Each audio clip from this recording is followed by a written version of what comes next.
Right. Uh, Welcome, y'all, to another episode of the Man of Steel podcast, episode 18, y'all. We are 18 episodes in.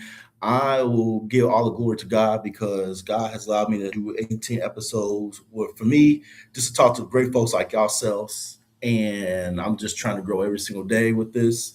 And like I said, it's gonna be a great day. Every day is a good day with Jesus, and I just want to let y'all know. Thank y'all for the support. Let's finish through. For those in school, we got 3 weeks left. graduation. We're graduating. Graduation. We're graduating. So we're almost done, but no, we still got work to do. So we're not at the finish line yet, but we're almost done. But without further ado, I'm here with the lovely Drea. Drea. How you doing? I'm doing good. How you doing, T? I'm feeling blessed. I'm gonna hang the mic too. All right. I'm blessed. It's been a bit of it's been a hard working day. That's all I can say. I Pretty understand. hard working day, and just trying to finish strong. But I'm blessed. No, I'm blessed. How you feeling with school wind down? Your time at EIU's coming to an end. It's crazy. It's crazy. You look back on all the stuff and where you were, and look back at the old freshman pictures, and you're like, man, I was a baby. I saw, yeah. You saw, yeah, I showed you freshman pictures. You can tell you, I had that baby face, and it's just the stuff you learn is it baffles you. The lessons that you got to learn, and those hard lessons is some man. You know what I'm talking about, them hard lessons. It get you. Oh no, I know what you're talking about, man. Yeah. Like I said, I've been here for 5 years. I've been here since 2021. I had my fair share of ups and downs, but I will still continue to press on despite all the adversary, all the BS that's been going on. Just we both know, so we just got to continue to finish strong and continue to stay motivated and go well. So, but now I was gonna say, so for those who don't know, tell people more about yourself. For those who don't know, where you're from, what you like to do, or just things about yourself. Where you from? I'm from Chicago, born and raised. The real Chicago, not the suburbs. Oh, like the real Chicago, not to call you South out. Side? But I'm about 30 minutes from downtown. So never the mind. real Chicago, not none of that suburbs. So you wouldn't like the fancy buildings? I wouldn't say fancy. So my grandma owned a property. And so we all kind of stayed in the vicinity of where her property was. Even after she died, we had to sell it. And we all just kind of, stayed close. But we're not too far from pretty much anything. I think like Hyde Park is like 30, we're right in the middle. So everything is basically like 30 minutes away. Oh, wow. Yeah. Like I think we're also like 30 minutes away from Justice, Illinois, which is like the nearby suburb. So yeah, literally everything is like 30 minutes away. Wow. Which is kind of nice when you think about it. You live on the good or bad side? We don't have a lot of crime. I always call it old peopleville. No wrong with that. Because it's just a bunch of retirement homes, and it's where like the older people have bought houses and kind of settled, and it's pretty quiet. I think the most like foot traffic we get is because we have like the stores and stuff, so people come from the opposite side of town, come to the stores and like the Walmart, Whole Foods, stuff like that. So I think that's most of the traffic, really. Nothing crazy. Nothing crazy's ever really gone down. I think the craziest thing is somebody accident, lost control of the car, crashed into fire hydrant.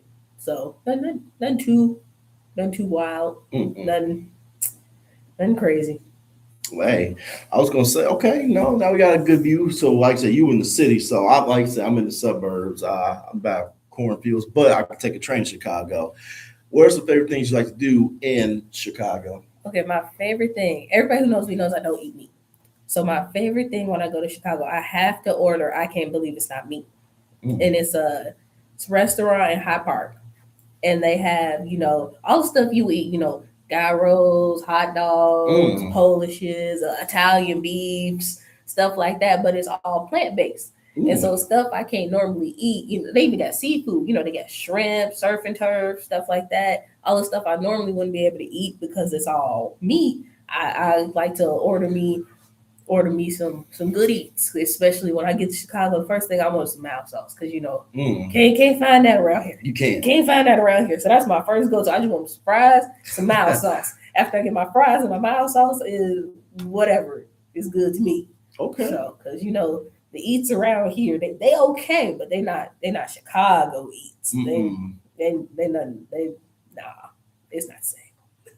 Now I don't blame you because I want some Harold's chicken. Now Harold's chicken. Now I know y'all know the sauce is great. Chicken is good. Fries is good, especially dipped in the Harold's chicken sauce. Well, Harold sauce, whatever you call it.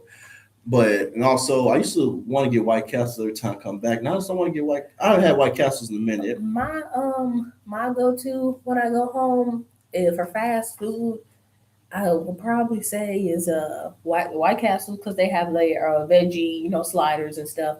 But I like the Burger King because out here they Burger only King have is the good. original Burger King, so they don't have the same menu items.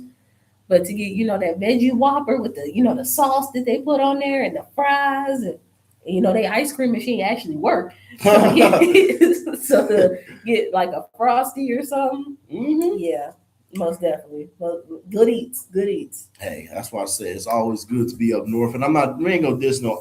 It's some great places, hidden gems It is. It's some around good Illinois places too. around here. It's some decent places like in the square. They got Juanitos. That's pretty I haven't good. had that yet. Oh, you got to check it out. They got some great Mexican corn. Mm. And then Mi Casa, Tu Casa, that's pretty good. Casa Del Mar. Oh, I had that. I love me some Casa Del Mar. So I'm not knocking the Charleston eats. I'm just saying Charleston, it's a hidden gem. they not up there with the Chicago eats. That's Nah. all I'm saying. Nah, not even by a long shot, but they good though. Yeah. So not knocking the Charleston eats. But just they not up there with the Chicago eats. No. So that's good. Okay, so now that we got a little bit of glimpse. So tell me like about your family. Like, what's your mother do? Father, brothers and sisters. Like, more about your family dynamic. All right.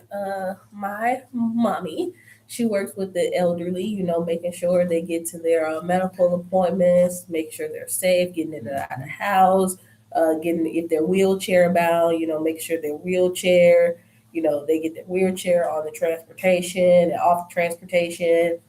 And so that's what she does. She just makes sure that, the elderly who don't have anybody to, take them places or be, there to get them to the doctor. She does that. And then my dad, he's an electrician. So when they build, new houses and stuff, he goes in and he does all the like wiring and stuff like that. And then on the side, he does a little mechanic work just because it's just what he likes to do. So Okay. Yeah. Okay, man. How about your siblings? Like, my how many siblings brothers, you have? I have two brothers. That one he is getting his trade in electrician. He's gonna be an electrician. And then my other brother, he wants to do mechanic work, which I know I just said my dad Ooh. does those two things. So you can see I didn't get that. I didn't get that part. I wouldn't listen. You open the hood, I'd be like, what's that? So I'm trying to learn too. so I know a couple things about car. I know how to put the gas in it and go.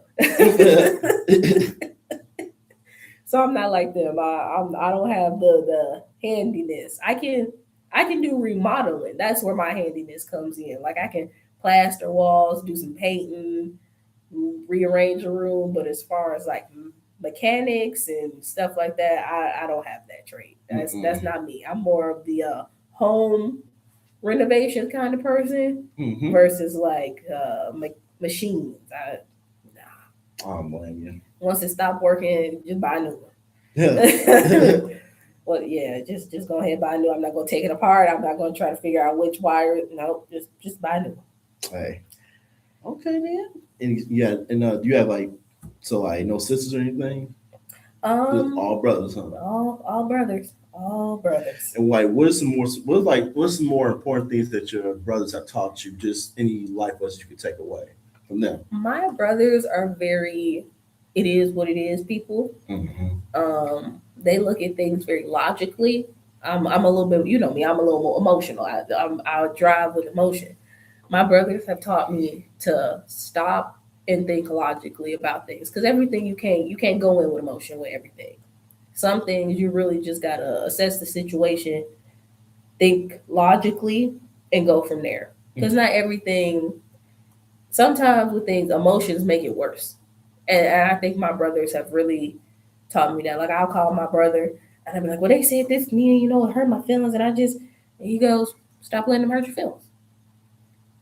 And just seeing that perspective of my brothers have taught me that I really am in charge of like the way that people make me feel. Like it's not people aren't making me feel type of way. They don't have the power to do that.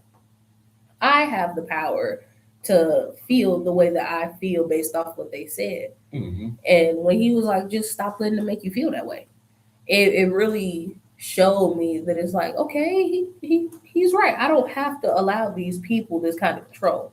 I don't have to allow these people to make me feel mad or sad or make me cry because I'm the one who chooses that. Mm-hmm. And so my grandma used to always say, you can take things with a grain of salt or a pound. Mm.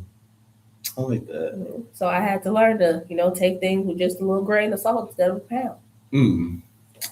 And I like that. I really love that. An RP to your grandma, she's resting well. She's proud of you. Yeah, birthday coming up. Her birthday coming up, May 7th. Oh, wow. Close to graduate. I saw that. I was like, oh, my granny would be so proud. Graduation, same week as her birthday. Hey, consider that her birthday present and present for you. Yeah. So, But no, good job to you too. But so now let's talk about your journey to EIU. What made you choose EIU, and like how has EIU been treating you for the last 4 or 5 years? Geez, sometimes it's good to me, sometimes it's not. Tell me like, what made you choose EIU, and like how's your journey been for you? Well, it's actually kind of funny because EIU wasn't my first choice. Oh, what was your top choice? My top choice was Grand Valley. I wanted to go to Michigan. I was like, I'm going to go to Michigan. I'm going to become a teacher. I could see you in Michigan. Yeah, I was like, I'm going to go to Michigan. I'm going to become a teacher. And the way it worked out, didn't get into the teacher program at Grand Valley. Dang. Broke my heart. I was crushed. But I got into like every other school in Michigan besides the one I wanted to go to. And I wasn't even going to apply to no schools in Illinois. I wasn't going to do it. But something EIU found me, actually. They sent me, how they sent out the little recruitment cards and stuff like that. And I was like, I don't really know. And my college advisor, she was like, well, you had to apply to a certain amount of schools to graduate. It was graduation requirement. Oh, yeah. And so I needed one more spot. And I was like, I guess I choose EIU. I fill out this application. I ain't really, I don't know if I want to go here. I ain't really feeling EIU like that. And lo and behold, I got in. And I found out early that I got in. Like I applied, and I think it was less than a month that they was like, wow. Oh, congratulations. I was like, oh. They quick. Oh, okay. They are quick with it. Oh, we're okay. And I was like, oh, I don't know if I'm feeling well. Like, and then my college advisor, she brought me on a tour. Yeah. And I was like, okay, I'm feeling this back. I can see myself, being here. And, came freshman year, fresh out of high school. And then my grandpa passed away Christmas Eve. Mm-hmm. And went home for a while, be with my mom, learn some lessons, do some work. And then he said, Pastor like Jerry talked about this. When it's time for you to do something different, God will make you uncomfortable. And it just couldn't find no job. Chicago couldn't, stick with nothing. Couldn't figure out why nothing was working out. It's complete chaos. I felt like I was lazy. I wasn't really doing, just in the bed, getting that depression, getting in that, that state of mind where it's like, well, what was me? That sorriness for yourself, like everything happening to you. Yeah. And then I came back down here for a friend's birthday, and I just stayed. Didn't have no plan. Didn't know what was going to happen. It was going to be good or bad. But I just stayed and found a job like a week later. Found an apartment 2 months later. And got into Lakeland. Started at Lakeland. Loved it. 4.0. Amen. Hitting it, And then I was like, well, let me see, EIU's right here. Let me see if I can get back on in there, talk to them, try to see what I need to do, transfer back in. And they're like, oh, you just need 15 credits since you're a previous student. That's 15 credits. I was like, that's 5 classes. So I transferred back in, and I was like, well, I don't really know what I want to make. Like, I don't really know what I want to do. And I started off human services, and then, that, didn't go as planned. I had this whole plan. And it's so fun. They say when you make plans, God laughs. So I had this whole plan of how it was going to go, what I was going to do, the way it was going to sort out. I still have it. I had a binder, green binder, had everything planned out before I even started. Before I even got in the EIU, I had every semester planned out. I looked through the catalog. I was like, I'm gonna take this class for this semester, and then this is when I'm gonna do this. And then human service didn't work out. Crush. I was crushed. Cried harder than I ever cried in my life. And I had to have a moment with myself, because sometimes you gotta have the hardest conversation with yourself. And I had to have that moment where I was like, if it's really for me, then it'll come back. Mm-hmm. And I don't know how. I don't know what way. But if I'm meant to do this type of work, somehow, some way, I'm do this type of work, whether I have a human service degree or not. And with, starting to get out there, look for jobs, make that transition, that's all people, looked at me for is human service work. So in a weird way, it all kind of worked out. But in the moment, I was like, I was crushed. I did. I had to have a moment. I was talking to my mom, and I talked to, my new advisor, and she said, you get, I think she said 24 hours. You get 24 hours to grieve and cry at what you feel is a loss of your dream. And then I left her office, and I called my mom, and my mom said, you just got to do what you got to do. You got to do the next thing. I know you always hear me saying, got to do the next thing. My mom always says. And I broke down. I mean, I cried. And then my mom was like, get yourself together. And I got myself together. And I said, okay. And after I said, after I had that day where I was just crushed, after I said, okay, I meant okay. And I hit the ground running. I was learning, what my new major was. I was understanding how that tied into my minors. I was understanding what that meant for me, how I could use those skills that I learned as a human service major to go into this new major and figure out, what was going on. Because, they always say a dream deferred is not denied. So I really had to, hone in on that. I had to teach myself that sometimes, and it's a hard lesson to learn, sometimes hard work really does mean nothing. Really? And some people hear that like, no, they always say hard work pays off. Sometimes in life, your hard work, it don't mean nothing. And I think that's one of the hardest lessons that I have ever had to learn, is that you can put the time in, you can love it, you can have the dedication, that's your everything. You wake up in the morning thinking about it, you go to sleep thinking about it, you give it 110%. And if it's not for you, that don't mean nothing. That don't mean nothing. You could think, like you could be passionate about it. You go out to the streets, tell anybody who gonna listen, this is great. You gonna help people, gonna do this, it's gonna be fantastic. But if it's not for you, eventually it's not gonna mean nothing. So wow, that was inspiring, actually. So good job on your journey. And like I said, 3 weeks, all the hard work, blood, sweat, tears, metaphorically, it's gonna be worth it. So, and I'm on the same boat too. I've been through a lot. Fun fact, been through a lot.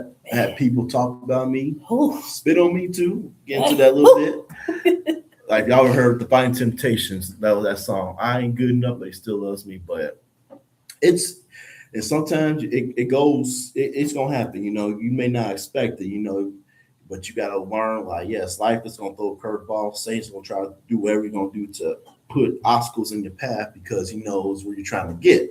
You know what I'm saying? He knows what you're trying to do. It could be a peaceful day and Satan could just throw something at you out of nowhere. I had my junior year. That was a year of lessons. I'm telling you.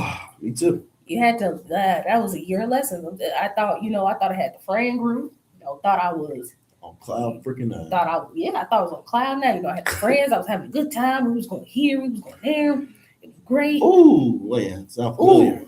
And had to learn the hard way, that being Black, in a space like this, everybody don't understand your Blackness. What happened? If you don't mind. I know, I share, because when you're Black, you have cultural things. It just makes sense, Black people, they make fun of each other. That's a sign of love. Yeah.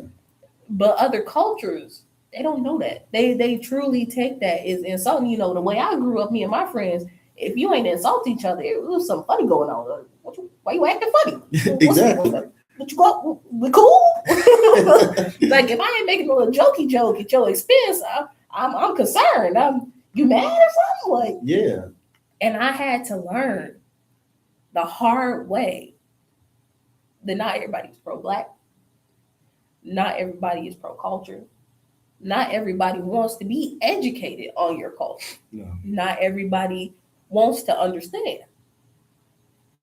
And some people really just don't get it. And they're never going to get it. And it's not saying that they're bad or racist or nothing like that. It's just you have to learn that in spaces that are predominantly white, that these people, they feel no obligation to understand you. They feel no obligation to be educated by you. And they will find a way to isolate you if they feel that you have in a way questioned their whiteness. If they feel in a way that you have questioned the authority that comes with their whiteness. And, that was tough. Learning that because, I wanted to believe everybody's good. Me too, yeah. I want to believe that it's sunshine and rainbows and we can all hold hands and skip merrily through the forest. Nah. But we can't. Not all the time. And there are some people who will truly plot against you simply because they don't understand your culture. They don't want to understand your culture. They don't want to understand you. They don't want to understand Black people. They don't want to understand brown people, Asian people, anybody that's different from them. Because it makes them uncomfortable. Black history is uncomfortable. And being able to humble yourself and understand, because Black culture is rooted in Black history. And to actually take the time to educate yourself, it means you have to take the time to understand where it comes from. Because these slangs and these ebonics that we use, they've been around way before we was even a thought. And you can trace all this stuff back to, slavery. And nobody wants to talk about it. Nobody wants to get into, the nitty gritty. I love me some history. Love history. I will research and read and find out what happened and why. And in a space like this, people don't like that. They don't want to hear when I talk about how they would, take slaves' hair and use it to, cushion furniture. They don't want to hear how, they made furniture out of our skin and the thing, how they used to eat Black people. They don't like when I bring stuff like that up. Wow. Because if you're going to be, me, I'm going to talk about it. I'm going to talk about it because it fascinates me. And when you see the connection, like, obviously, hopefully, ain't nobody out there eating us. I'm running. But stuff like that, being educated like that, as a Black woman, I've learned people don't like. People don't like when you know things that make them look bad. People don't like when they feel that your intelligence is questioning their power. And again, I'm not saying white people are bad. I guess white people I love. But I've noticed that a lot of white men, especially in these spaces, that's the one thing they hate. They don't like being questioned. They don't like anybody undermining their power. And that's hard. That's hard when you have the good heart and you want to believe everybody is love and you can love everybody. And that's a hard lesson to learn. And they will isolate you. They will make you the bad guy. And especially if, one Black person is a group of white people, and you gotta learn that, everybody not pure heart. And that's tough. It is. That's tough.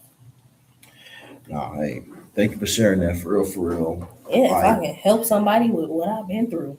it ain't easy, but that's why I always educate myself, learn more about not just about our culture, but like every culture, Hispanic, Asian, Hindu, whatever culture I find interesting. Because I feel like culture is definitely important, and it's definitely something we should all learn like soon rather than later because Later, yeah. it's important. So I encourage y'all, like, just if y'all want to Educate yourself. educate for yourselves, real. you know, it's not bad. It's fun too, and make you look more professional, make you look cooler too, and also I saw these two guys. One he's from Pakistan, and one from Yemen. They was surprised because I said football in the European or different cultures, soccer. Yeah. It was like, yes, finally someone that knows it's not just soccer. He like that word football is authentic. So it's a little side note, but that's also good. So, but now, all right. So like, let's talk about relationship. Like if you don't like, we ain't gonna name names, but Well, I like, won't name names, but yeah, we can get into it. how's your relationship going, and what's some pros and cons about for people that's getting into relationships or relationships, or what's the key factor to a healthy relationship? Humbling yourself. Mm, You need to be able to realize that the person you love don't think like you. yes. The person you love, they don't have the same mindset. Mm. Also, the person I love was raised in the complete opposite of me. I was raised city of Chicago around black people 24/92, Oh. 365. Mm-mm. Actually 367. I'm gonna add a couple more days just to emphasize how much I was around black people. Oh man. And so I realized that like the person that I love, middle of nowhere, middle of nowhere. Middle of nowhere. No, not a lot of black people, and some racist people around there don't like us, melanated folks. And I really had to learn you can't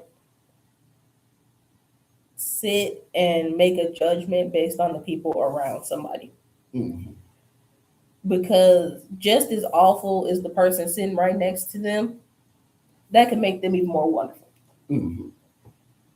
To see someone who you see them fully and you are able to understand the ways that they think and you see the things that they don't even see about themselves. Mm.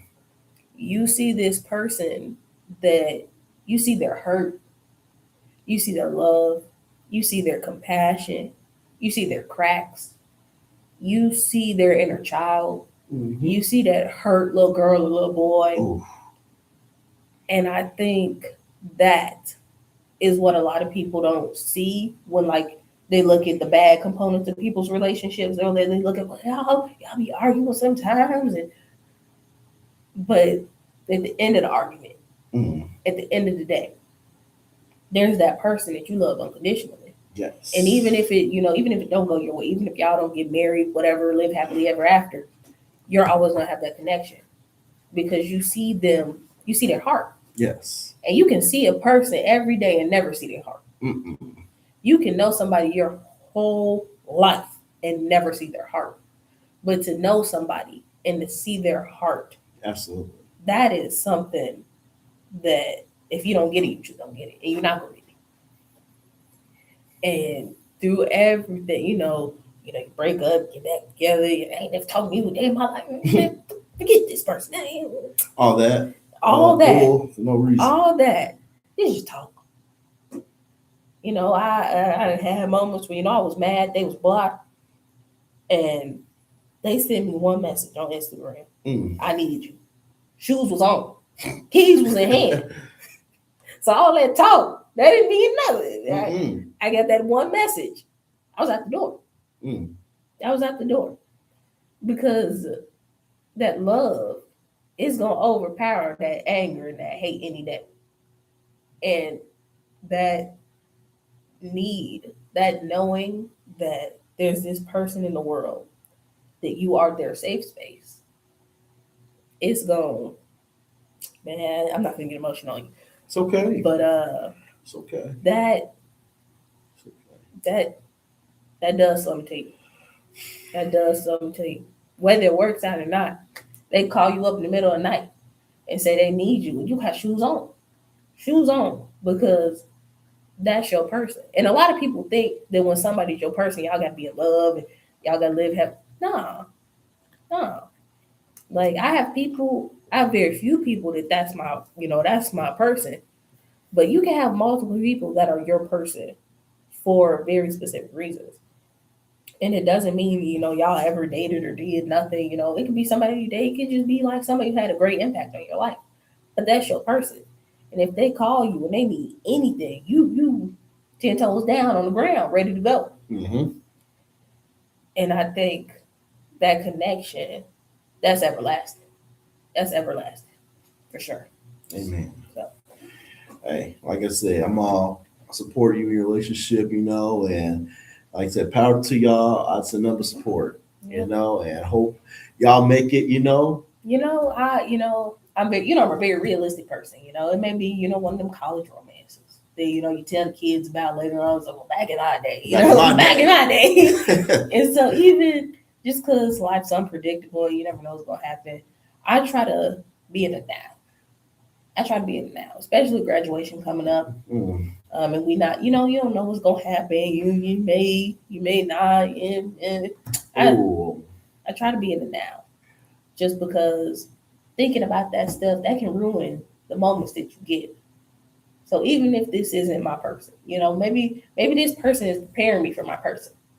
Maybe they taught me lessons and they taught me how to love and guide and do these things so that I could be a great wife to this person. And maybe I did that so they could be a great partner to their person. Mm-hmm. And we remain friends and we thank each other for those moments. Or maybe we get married, have a bunch of kids, live happily ever after, get a dog, get a horse, whatever. I want that too, like one day. So yeah, I just try to be grateful for the moments.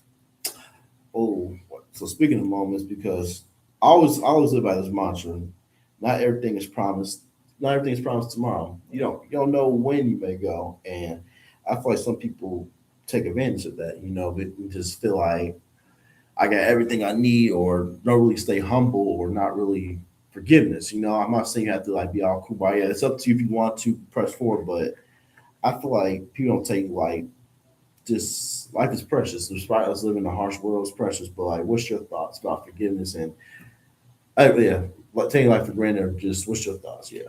So as far as forgiveness, I will forgive. Yeah. But I won't forget. Oh yeah, I can forgive, but I won't forget. You only get so many times to do me wrong, and I can forgive you and wipe my hands on you, and not hold no animosity or bad energy towards you. But it don't mean I'm mess with you, because you done showed me too many times that you're not the type of person I need to be around.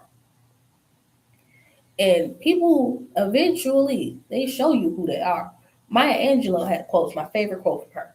She said, "If someone shows you who they are, believe them." Mm. And I hold that true, because people, they have a way of eventually showing you their true colors. And that was another lesson I had to learn, because I was like, bad people have bad moments. It doesn't make them bad people. Some people are just bad people, and that's also tough to stop and genuinely realize that some people, they're just bad people. They don't have anybody's best interest at heart. Everything is for their personal gain, and you just got to learn to take steps back from people like that. It's no ill will. I don't wish bad on you, but your energy is messing with my energy. And once you start to mess with my energy, you gotta go. You gotta go, because then that brings bad onto me, and that's something I don't want no parts of. I don't want no parts of. I'm on the same boat too. Yes, I can forgive, and people say I am naturally too forgiving, which is that could be my curse. But however, though, I'm gonna say, well, I can't forget. But I want to tell y'all something. Even the great mans have fallen.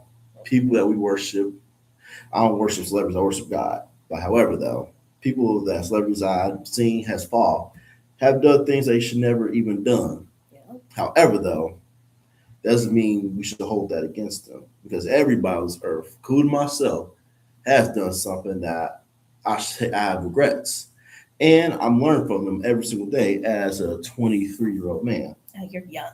Young. Yeah. Oh, well, I got to call Unc at this age. But my point, what I'm trying to say is if you fall, get back up. If you make a mistake, it's okay. Don't beat yourself up. Just learn from it, grow. You'll be fine. And then because we're all going to mess up even in adulthood. Adults have messed up. My mom says she messes up. My grandma says she messes up. It's okay. I want y'all to know making mistakes is part of life. Just don't try to make the same mistakes again.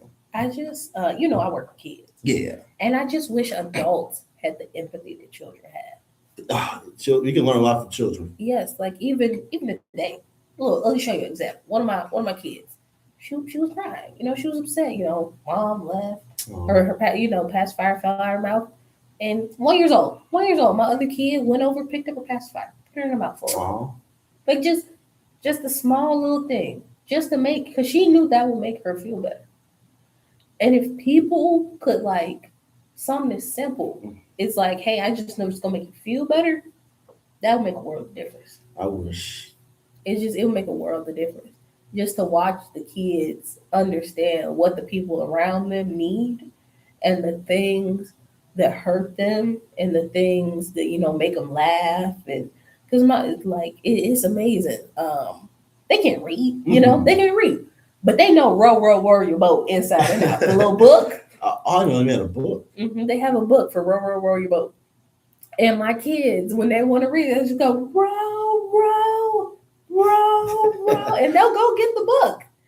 And they know that book inside and out. And so I really think that I think people underestimate children. They do. I think that if we could stop and see things the way that children see things, we'd be a lot more grateful for what we had. Wow. Because children are so appreciative of everything. No, they are. My kids, the simplest stuff makes them happy. The simplest things make them happy.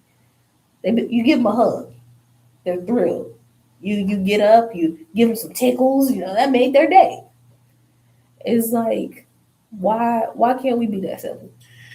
Honestly, I don't know. I mean, as we get older, we see things, we forget that.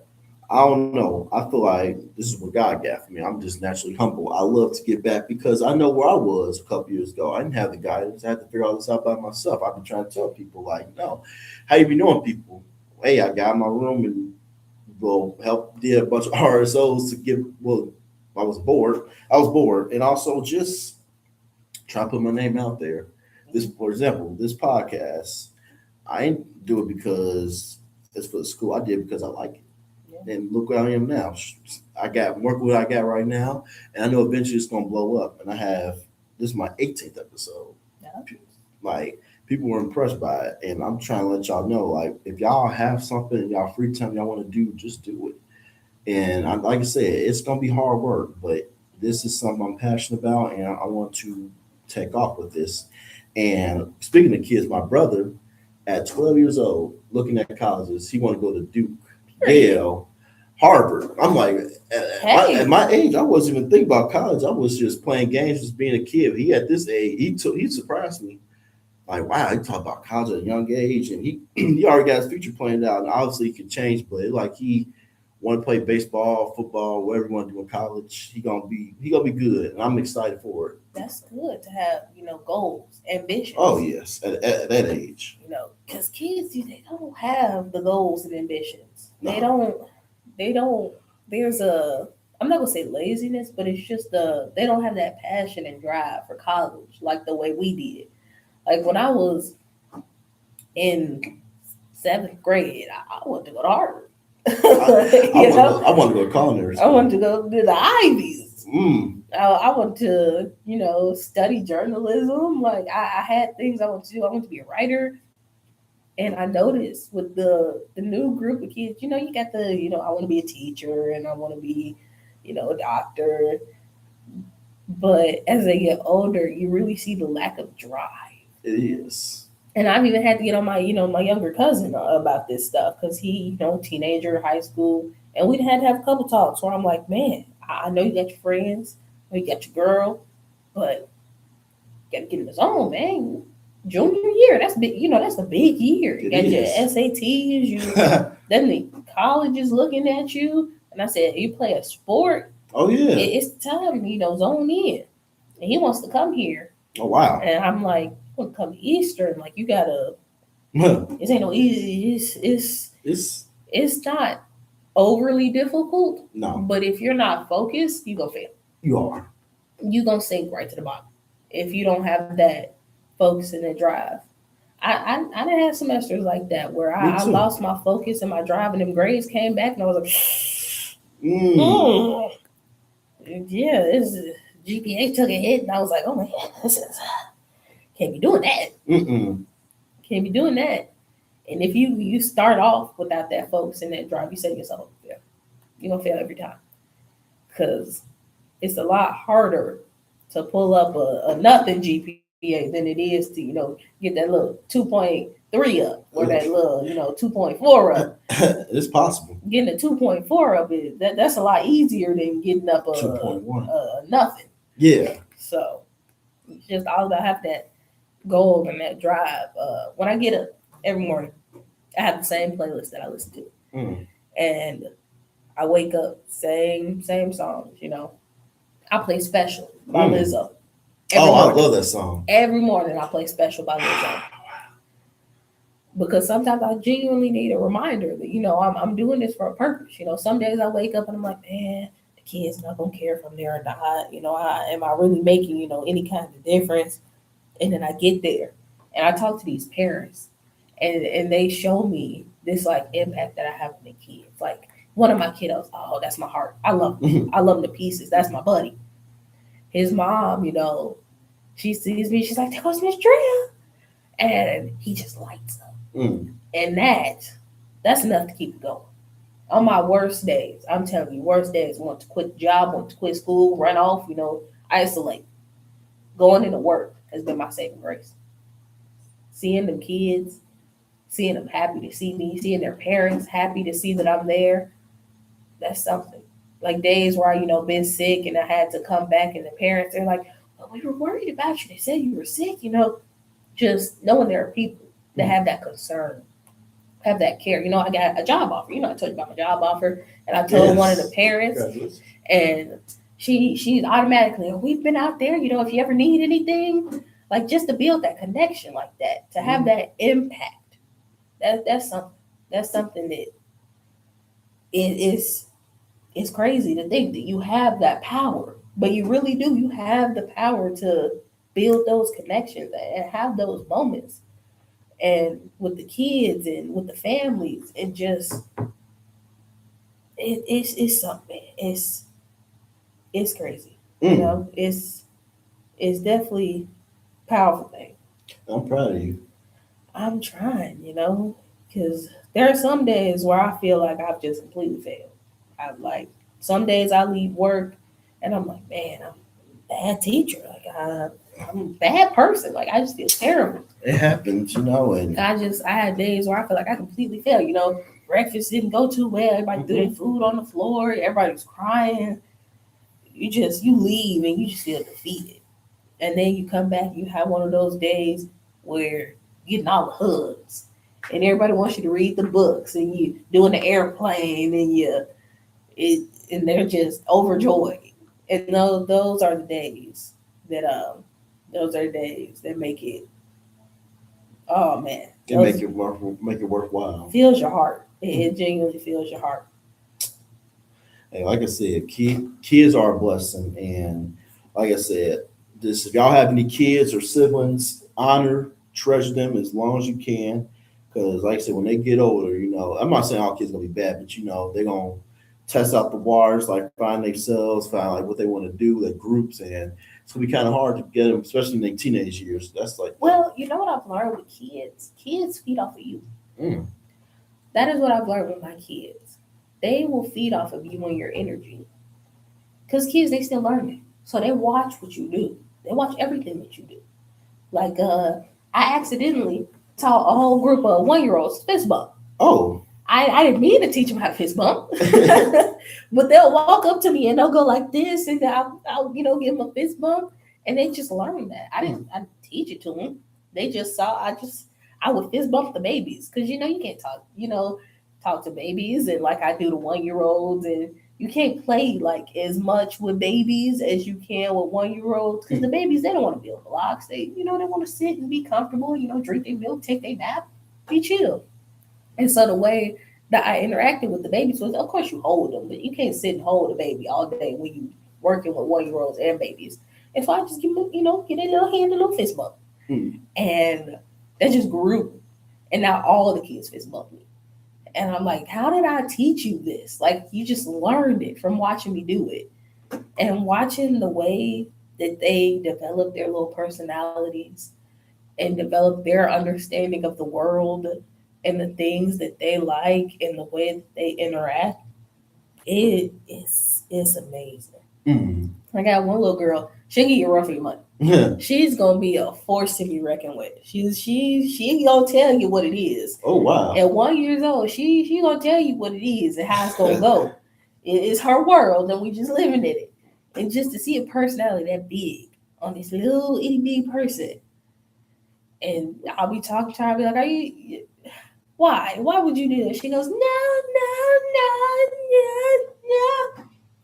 And he walk in the room like, "Drea!" And I'm like, "Why are you screaming at?" Walking down the hallway, just I hear it. Like, you don't even know what kid it is. It's like, "Drea!" What's up? What? I owe you some money or something? What are you telling me? Like,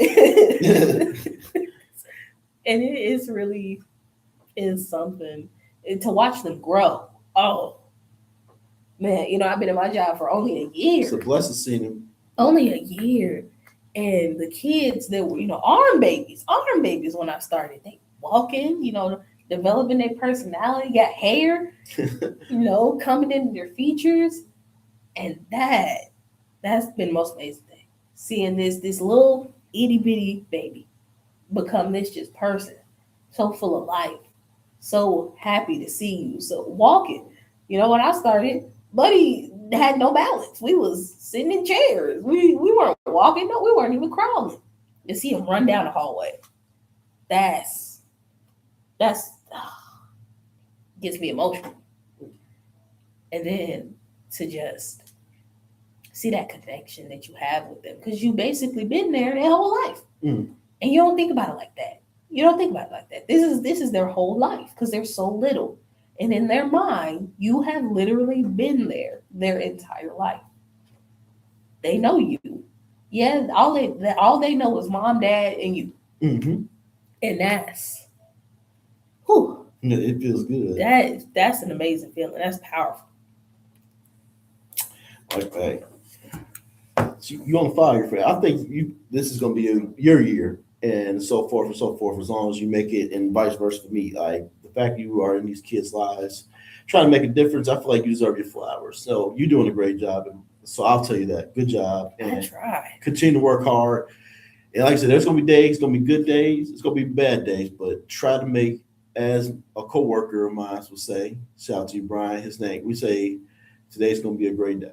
Yeah, I've seen some things with these kids. I done had some moments like with the babies.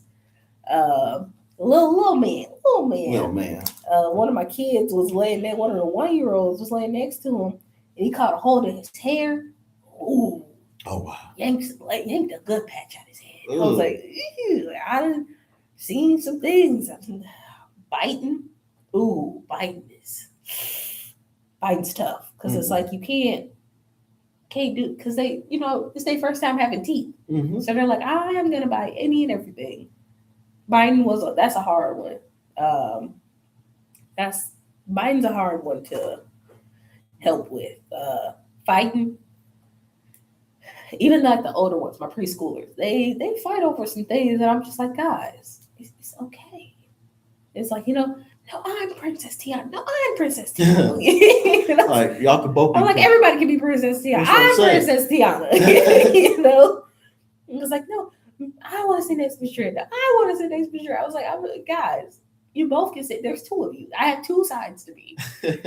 So it's just seeing the passion they have for everything. And I mean, passionate about everything. And you lose that eventually. You lose that. You don't get, eventually you stop getting excited when certain people walk through the door. You're like, yeah, hey, how you doing? Exactly. But like, I hate that. The excitement that they have, when mom comes, when dad comes to pick up, that, daddy, that run. We eventually lose that. And I didn't think about this stuff until, I started really working with my kids. Like, there's a last day that your parents pick you up. There's a last day that you get the piggyback ride. Yeah. Oh, that's yeah. I was be seeing the move last day on Facebook. Like, we did this. Yeah, it's like there's a last day that your mom holds you. Oh, wow. And my work has made me realize that there was a last day that my grandma held me, and you don't realize how much you take that for granted until you're with kids, until you see those first, because everything has first and last. And just seeing how much my parents just adore their children, that's a blessing. It warms my heart. It warms my heart. And mom comes in, with the babies, and she's like, well, he smiled for the first time, or he did this for the first time. And you see that light up, and to see this little person develop and grow. Like, one of our kiddos who was born in August, he smiled for the first time. He's trying to crawl, and he hasn't really gotten it yet. He can lift himself up, and he'll like push himself forward, but he hasn't realized that he has to like move his hands. And so he'll sit there and go, he gets so frustrated. And then he'll just lay back on his stomach and just try again. And I think people, like I said, can really learn from children, because kids don't give up. They don't give up. Oh, and sometimes it's a blessing, and sometimes it's a curse. They don't give up. Yeah, and they so determined. They are like if I had a nickel for every time I said get off the shelf, you'd be a millionaire. I would. Every time I said feet on the floor, please. we be having this conversation, and when we go. I feel like you'll be a great teacher. You actually care and you actually show support to the kids. So I'm excited to see how your teaching career goes. I love it. I love it. It has hard moments though. One of the hardest lessons I had to learn, I learned during my practicum, is sometimes with kids through their trials, sometimes there's just nothing you can do. You have to let them fall sometimes. And like even with family situations, families come in, they have their struggles, and you want to save the world. You want to offer them every piece of support you can possibly think of. And I had to learn, sometimes there's just nothing you can do. And that's hard to see people going through their rough patch, and you want to extend the olive branch, but you don't have a branch to extend. And that was tough. That was tough for me during practicum. And I remember talking to the practicum advisor, and I was like, we don't have anything, like no resources, no extra, nothing. And she was like, no, you just have to keep going. And that's tough. That's tough. Right. Like I said, keep on being that inspiration for the kids. And like I said, and you're gonna be really great. And I'm proud to see your journey. And please keep me posted on how everything goes in your teaching career. So I want to keep up with you. So, but now we're getting to the final portion of our podcast. Tell people more about the Wesley Foundation and how you met Betsy. Oh my gosh, this is actually a funny story. Yes. This is a funny story. Okay, I met Betsy accidentally. Oh snap! It was a complete accident. And when I met her, I was kind of confused because she, texted me out of the blue. Yeah. Because I think I was in the hospital, and I think one of her current students, I wasn't at EIU at the time when I met Betsy. And one of her current students put me on like a prayer list or something. And I was in a dark place when I met Betsy. Betsy's one of the best things ever happened to me. I can tell you that for sure. That's over tell. I was in a dark place when I met Betsy. I was lost. I wasn't in school yet. Living by myself, not around a lot of people, really isolated. And then this little blonde lady. I got injured, fainted, hit my head, had a concussion. Oh, snap. Dang. So somebody, that was a current student at the Wesley Foundation, we had mutual friends, and they found out about it, and they put me on the prayer list and gave Betsy my number. And she texted me, and she was like, praying for you. And I'm, who is this lady? Who is this lady? And one day, I just went to Wesley Foundation. And the love that woman has in her heart, I can honestly tell you, I'm never going to get there. I'm never going to get there. It's such a pureness and a gentleness. I feel it. I felt it. That anybody around, or just being around her, you feel this calm presence. And it's a powerful thing. Betsy has been there for some of the worst moments of my life. If you want to throw some examples, by all means, I feel comfortable. Yeah, no, some medical issues going on. I still going through, medical issues, and got surgery coming up. I told you about that. Oh, yes. And just having Betsy there, world of difference. Just knowing, like, going to the doctor and knowing that, like, having Betsy be there and explain these things, that I don't really know how to explain. Having somebody that gets what you mean when nobody else does. Having this person who sees all sides of you. I gotta tell you a story. This is one of my favorite things ever. Okay. Me and Betsy do not agree about peach cobbler. Peach cobbler. Peach cobbler. That's unique. Top, yeah. Me and Betsy do not agree about peach cobbler. I don't know. I'm not really a peach cobbler fan. I mean, not a fan, but I don't know. I just couldn't get into it. So one day, we're having this heated debate. Like, we're yelling at each other, right? Yeah. In Betsy's office, the Wesley Foundation, Betsy's office has that big window that when you walk up, you can see through it. Oh. We turn our heads. The FedEx guy is just standing there looking at us, screaming at each other. Oh my God. Over peach cobbler. You like, huh? Yo. He just puts the package down and walks away. And to this day, that is probably one of the funniest moments that me and Betsy have had. And it's just such a pure relationship. I've held Betsy while she's cried. She's held me while I cried. And it's really interesting when you're an adult and you have these adult relationships with older adults because they teach you so much. Betsy has taught me to be compassionate, to be humble, to accept what life throws at you. I'm going to complain first, most definitely. She hasn't gotten the complaining out of me yet. But to give back, to see people as people and not their circumstances. Betsy has taught me to have grace, to have a balance. And it's just, like I was telling you earlier, to see somebody's heart.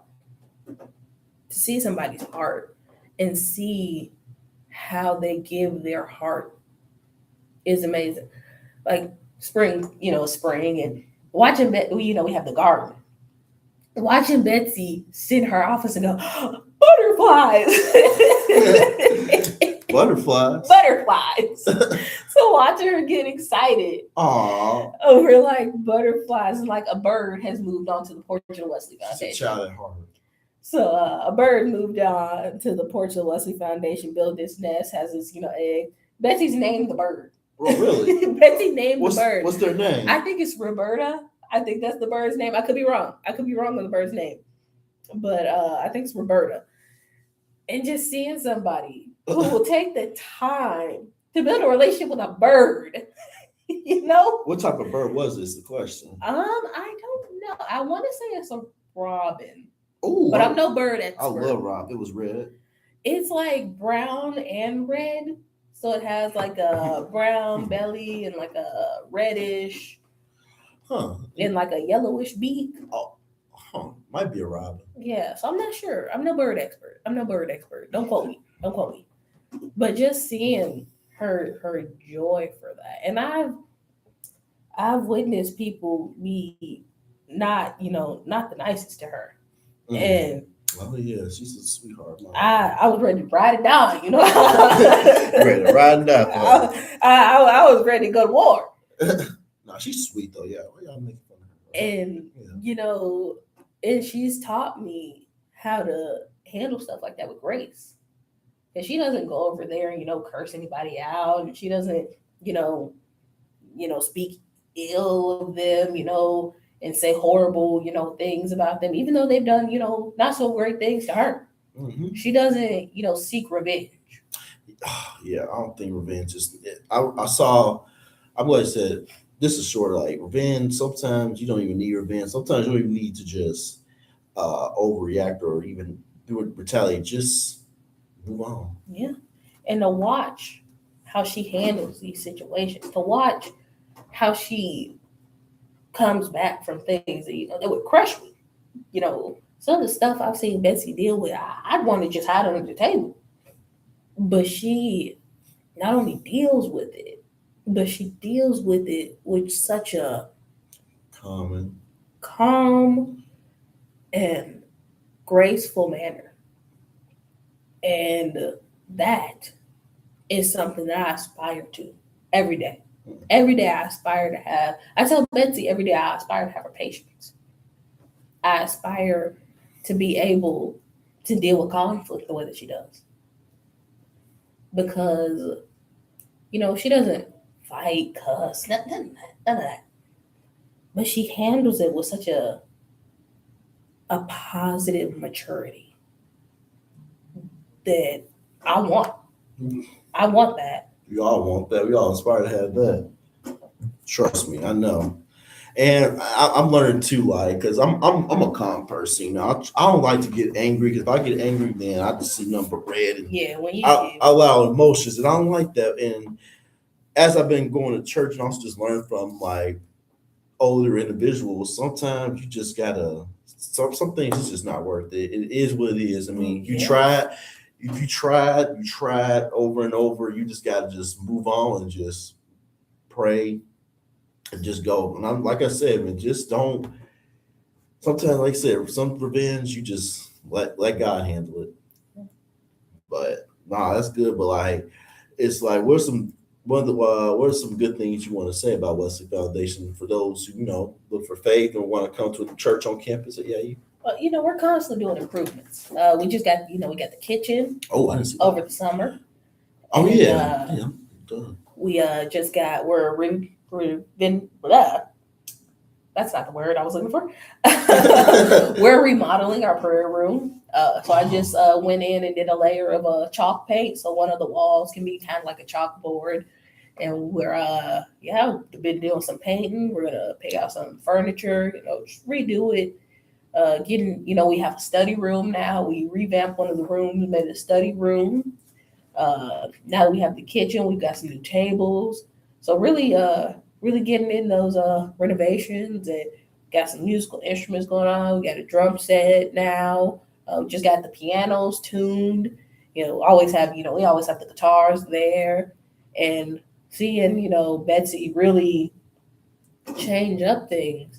And being able to help with that, it brings me calmness. Redoing the prayer room has been such a great experience for me. Just being, alone and having my to-do list, and I never painted a day in my life, Drea. But then to go and paint wall, as you can see, I covered in paint from painting the prayer room. Oh, wow.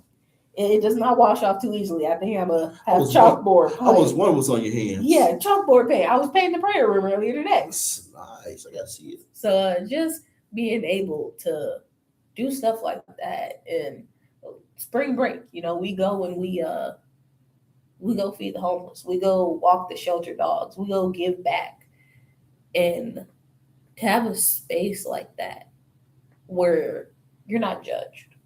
You can, you could have just smoked and walk in the Wesley Foundation, and Betsy's not gonna judge you. She's not gonna be like, get out of here. She's gonna be like, hello, and that way, how she does, hello, Hello. Her hello. And I think more people need a space like that where they could come and not be judged. Absolutely. And I like the way that Betsy has kind of formed it, where Sunday is more of like a community thing than like a sermon, because there are people who, may not believe or may have, religious trauma or something like that, but they just want to be able to have a space.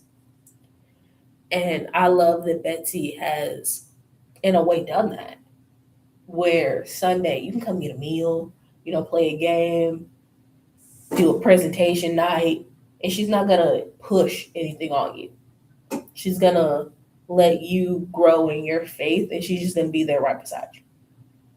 And I've had challenges with my faith. We've had these talks, and when I sat down with Betsy and we talked about it, she didn't try to push me to believe anything. She didn't try to tell me that moment that I was in, I could just pray it away. Mm-hmm. She didn't do that. She explained to me, faith has challenges. And when I was done going through what I was going through, she was right there. Because I had moments where I was like, that hit me. God, you hear me? You there? Like, what's going on? What's going on, God? And for a moment, I was like, I don't think God loves me. I don't think he hears me. I don't think he's there. I don't think he hears my prayers. He's not there for me. And Betsy didn't, she just reminded me, God loved me. And that she loved me. And that she said this to me. And it got me through that rough patch where, believe it. She said that I didn't have to believe in God, but she believed in me. Mm. And to hear that and to have that replay in your mind and, your darkest moments and battling with your faith and not knowing what you were going to do, which direction we were going to go, that meant the world. That comforted me on some of the roughest moments because, you lose the dream, you lose the friends, you lose everything you knew, and you start questioning. You're like, I thought this was my path, or, I thought this was for me. And like I told you before, I got in a dark, dark place after that. I was crushed. And I started to question. I was like, I thought God called me to do this. Why would he change it when I'm, so close? Right. I was like 3 weeks away from graduating. And that put me in a space of just doubting everything that I do. I doubted myself. I doubted, the steps I was taking. I doubted if I was walking in the right direction to work. And my work is the same block. All I have to do is walk straight. So to have her just, that constant reassurance when you don't know nothing. Mm-mm. You just on autopilot. And to have somebody kind of pull you out of that autopilot and be like, hey, I see you. I see your struggle. I'm not going to she didn't try to make it better. She didn't try to fight my battles. She didn't try to change my circumstances. She was just there. And she understood my hurt. And it was rough, too. It was so rough. I had a night where I cried so hard and for so long. Somebody called the RN because they could hear it. Oh, wow. And I'm in a room by myself. So imagine how hard I had to be crying for somebody to call the RN. A lot. And I mean, I just broke down. It wasn't no comfort in me. Oof. And in those moments, I was their first, whenever anything happens, the first thing people say is, well, let me call Betsy. Yeah. So like I struggle with mental health. And sometimes I have panic attacks, or I have my asthma, I have asthma attacks and stuff like that. The first thing anybody's gonna do is call Betsy. And a lot of people don't have that. A lot of people don't have somebody to come and be with you in your worst moments. A lot of people don't have somebody to sit with you and hold you while you cry, while you go through these big medical things like I go through, and while you go through these big battles. Some of these people, they go through that stuff alone.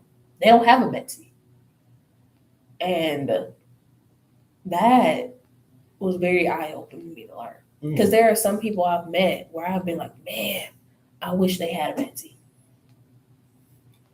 And I'm very grateful for that I do have Betsy, and the knowledge that she's bestowed upon me and her experiences that she shared with me. And now me and Betsy don't always get along. It's some things Betsy tell me and I'm like, you tripping. Don't know about that. But there are things I tell Betsy and she look at me and she's like, okay, you're crazy. I can see her actually saying that. Yeah. Well, no, for real, on a serious note, I'm glad that Wesley Foundation has been going great.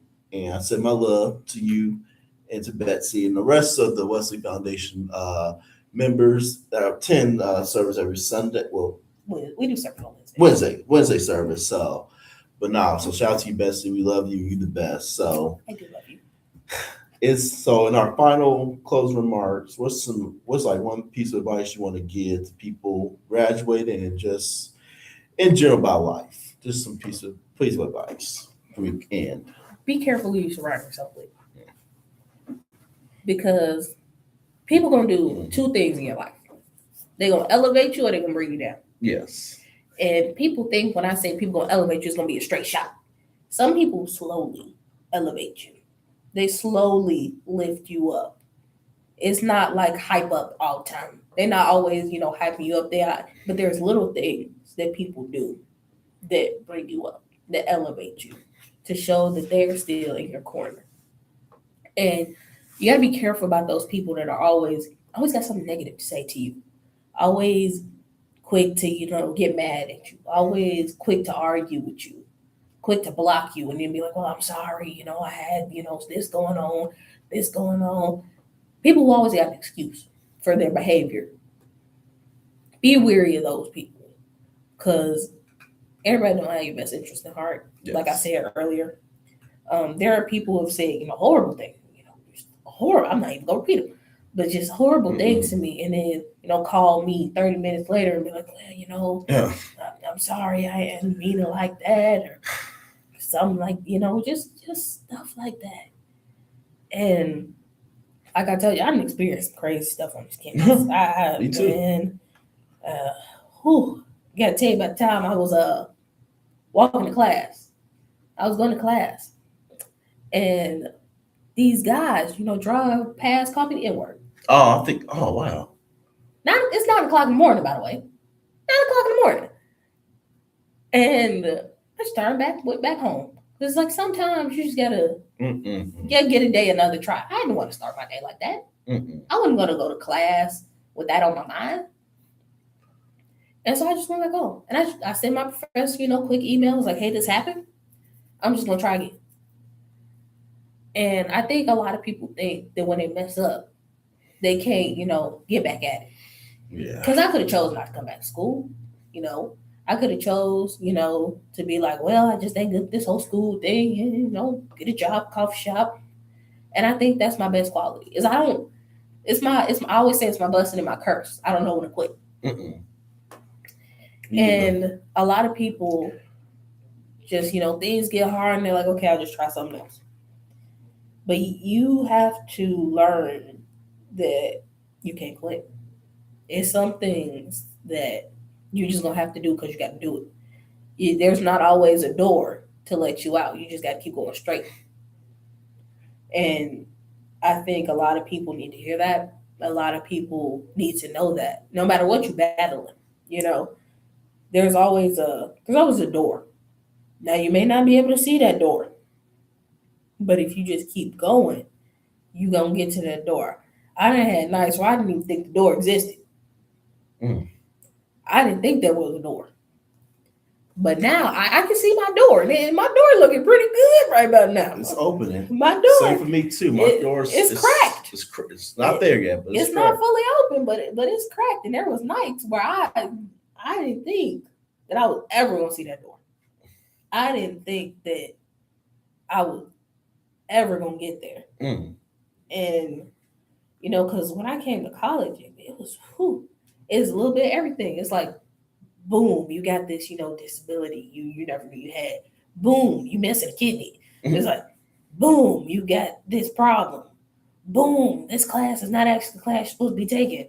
Boom, you got to change your major. Boom, you got to do this. And it's like, that's preparing you for life. Because in life, it's always something. And at the time, you don't think like that. At the time, you're like, man, this is the worst it's ever going to be. Like, why me? Goodness. I need to just lay under the table and hide. What is going on? But that's life. It's always going to be something in life. Even if it's good or bad, it's always going to be something. And when people say it's always something, it doesn't always have to be negative something. Like, sometimes my always something is I found $5 on campus one day. I was like, oh, look at me. It was right by, library card. I was like, oh, well, I didn't cut him up $5.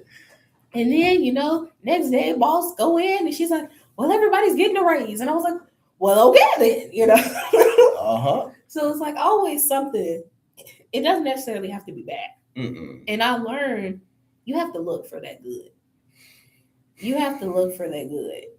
And that's not always easy. Trust me, life's hard. Life is hard. And looking for the good is hard. Not lying about that. But if you can find it, if you can find that good, if you can find those good people, then that's worth more than anything. Because in your worst moments in life, all you're going to have is the people.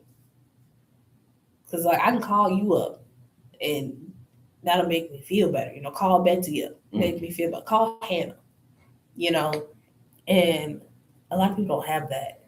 And to learn to be grateful for, those opportunities and those moments. Be grateful that I even got to go to school, So many people don't get to do that. Mm-mm. And studying what I studied, I've learned that, like, so many people don't get things. So many people don't have what I've had. Like, people in my situation, they don't get, adopted. Parents weren't there, and I was immediately, swooped up by my parents and by my grandma. And studying what I studied, I learned people don't get that. People don't get, abandoned and then immediately swooped into this loving environment. They don't get the privileges that I've gotten.